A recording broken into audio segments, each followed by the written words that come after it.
Muri iyi video ndabazaniye udutekinike tushika kuri dutatu wokora muri telefone yawe igasigara yihuta cane kuri connection.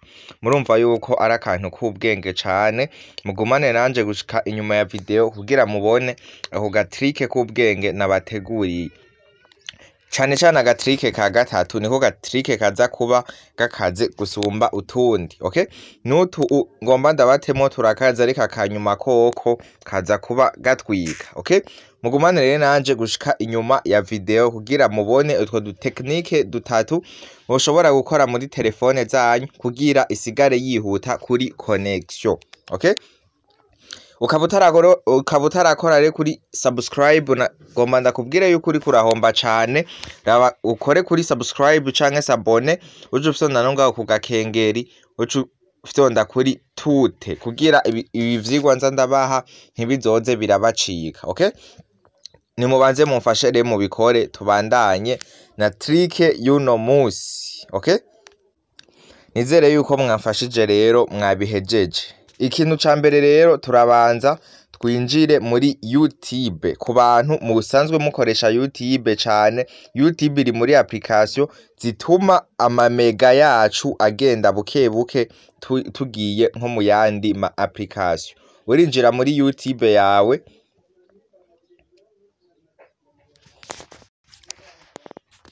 ukarindira ikuguruka.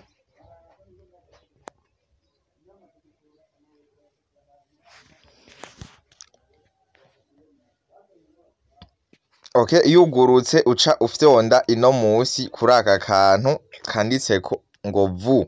Ni kuvuga ku bantu mufise cano ndibaza murabizi ni kwaka kantu kaga profile, okay? Ndakabere aka kantu musi je murabona yuko karya karogo gasa na John uca ufyondako nkuku. Hama ikintu cukora ucuza aha hariya kuri kariya kantu kanditse ngo parametre. Ni kariya kantu ka parametre mubona aka uca ugafyondako.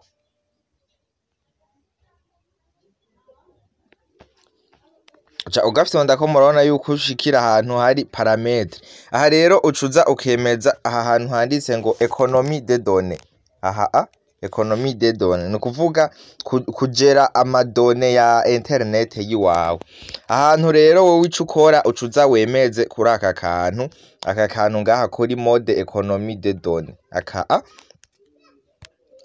okay, murabona yuko nutu two musi ngaha duca twiyugurura. Aka kantu rero gafashike birashika uri kuri YouTube uri kuraraba video ugaca usanga uhise uvamwo ya video utayikufye. Benshi murazi ko mu gukupa aho ni mu gihe uba ukufye mu gihe winjiye muri application ntufute nkuku ubona yuko ibivuyemo application icisigara irikoresha kubera utaba wayugaye yose. Ariko mu gihe ugize kuri economie des données mu gihe uvuyemwo iba yikuyemwo. Ikindi kintu naco YouTube urashobora kubura uri kurayikoresha uraba video iyo ziriko zirabona cane, nukuvuga connection nyinshi iba yagiye muri YouTube.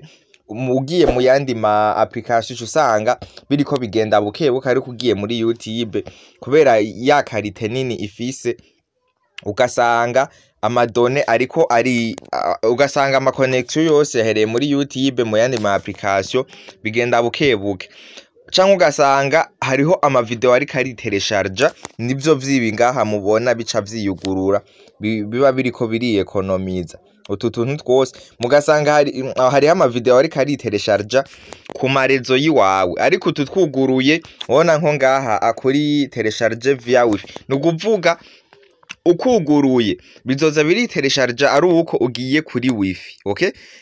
Aha hose murabibona ngo metre ari nye wifi.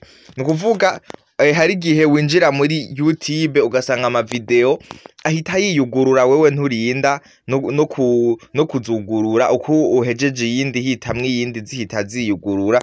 Ivyo bintu biratuma connection mu yandi ma application icigenda irikwega ugasanga yose yahereye muri YouTube, okay? Aka kantu rero niko muza kugurura kajya kantu ngo mode economie des données aka aha ni muri YouTube ubuhejeje akanaga technique ka mbere ushobora gukora muri telefone yawe. Akandi kantu nako nogenda ndaberetse mu gihe uvuye muri application nk'izi za YouTube uvuyemwo siga ufuse iyi nkuku na WhatsApp ufute ugenda ubigize uko ndibaza murabizi. Hama kandi ga technique ka kabiri rero kari ngaha muri Facebook. Urinjira muri Facebook, nizere yuko ata telefone nimwe idafise Facebook. Urinjiramwo muri Facebook yiwawe hama ucuza aha hejuru kutu dukwego dutatu. Ucuza kutu dukwego dutatu ngaha wemeze ko nkuku hama ucuraba ahantu handitse ngo data saver mode. Aha reka ndayishire mu gifaransa kugira tujane 5/5. Okay, kandabe France manze ndayishire muri gifaransa.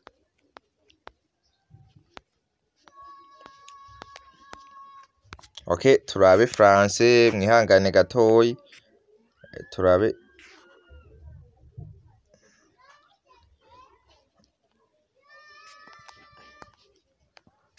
Okay, murabona rero yagiyemo uraraba hejuru kutu turongo dutatu hama ugaca uza usangana hone handitse ngo mode économiser de données. Murabibona niri irya jambo mode économiser de données. Aka kantu nako wone uca ukugurura aka nico kimwe na kuriya ko muri YouTube. Nahone urashobora kuja muri Facebook ugasanga ibintu biriyugurura ama video ibintu nk'ivyo ugasanga ukuvuye muri Facebook isigara irikoresha kumvo zuko kajya ka mode économiser katuguruye no kuvuga kajya kakora ibintu wewe uri kagufasha kugera ibintu tari kurakora. Nkubu mvuye muri Facebook nariko ndaba video yo nyene irabona yuko navuyemwo igaca ibihagarika. Okay, twagiye rero naga trick ka gatatu ariko kari très important cyane mugumanire nanje ndabereke ako ga trick ka gatatu ariko gakuru kuri bwose aga trick keza cyane mugumanire nanje ndabereke aga trick ka gatatu. So ariko rero guys imbere yuko tubandanya nagomana gusaba ubanze ushigikire uftonde ngaha kuri sabone canke subscribe uftonde ko nkuku uftonda kandi no ngaha ku gakengeri uftonda no ngaha ku gakengeri ucugira ngaha kuri tute kuri tute kugira izi trick nza ndabaha ntizizoze zirabacika. Ucumfasha ushireko jeme nkuko mutibagiye no gufyonda kuri partage kugira mu partage mu magroupe ukopie link canke ushira ngaha muri WhatsApp kugira ibi vyigwa nza ndabaha nabandi baze barabibona. Ufise ikibazo uca wandika muri commentaire ca ndabibona 5/5 nkaca ndakwishura. Okay, nibanze mufashe navyo mubikore tubandanye naga technique ka gatatu keza cyane. Okay, aga technique ka gatatu nako kari muri parametre. Uraza kwinjira muri parametre yawe ya telefone winjiremwo nkuku hama uce uza aha hantu handitse ngo réseau et internet. Aha niho uca winjiramwo nkuku hama ucu uraba aha hantu handitse ngo réseau mobile. Aha hantu ufyondeko nyene hama we nimba ukoresha carte SIM kuri biravana na carte SIM ukoresha kuri connection. Ubona Jenny reo ariko urabona ko shikera kuri limitere cafyonda ngaha kuri reo, ariko mwe mu gihe mukoresha carte SIM ya limitere muca mugumiza ngaho kuri limitere. Aha rero umaze gucaguramwo carte SIM ukoresha kuri connection ucuza ahantu handitse consommation de données à prix. Aha niho uca ufyonda. Murabona aka kantu kera akabereka ahantu jewe mba ndiko ndabereka ahantu ufyonza. Naha rero uca wemezako ugaca urindira. Aha naho bagomba batwereke ama application adutwara connection cyane mu gihe donc bakwereka ama application atwara amarezo gusumba yandi. Okay, ahantu rero ucumona je kuyambera ari YouTube cafyonda ko mwiyo YouTube nkuku hama ucuza udesactive aka kantu kanditse ngo donner en arrière plan. Aka kantu ngaha ucuka desactive nkuku aka ani bya bindi usanga application izirikoresha wewe mu gihe utariko urayikoresha, nivyo bita arrière plan.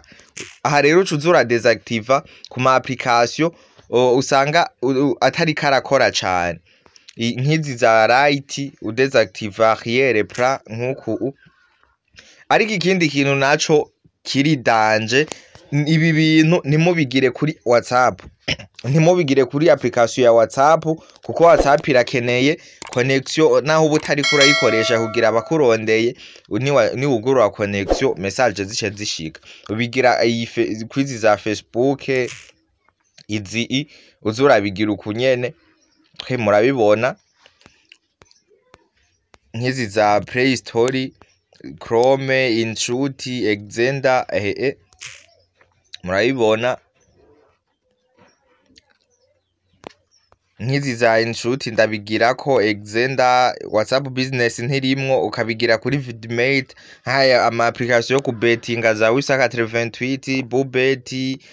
Okay, murabibona ama application utemerewe kubigirako ni WhatsApp. Okay, uzura desactiva kaya kantu ngo arrière plan, kuvuga application zirikoresha wewe utari kurayikoresha, nivyo uba ukuyemo. Okay guys, mubona yuko ari akantu k'ubwenge cyane, akantu keza cyane guys. Rero mubandanye mushigikira mu kugira like, mwongeramo partage ibivyigwa. Utwo nitwo duteknike dutatu nari nabateguriye uno munsi. Mubandanye mushigikira, ushaka kuza muri group ya WhatsApp curaba nimero aho muri description, kugira ibi vyigwa nza ndabahana ntibizoze biragucika. Okay, bye bye. Rero tuzosubira muri trick izokurikira. Mwakoze kubana nanje kuva ku ntango ya video gushika ku mpera yayo. Bye bye.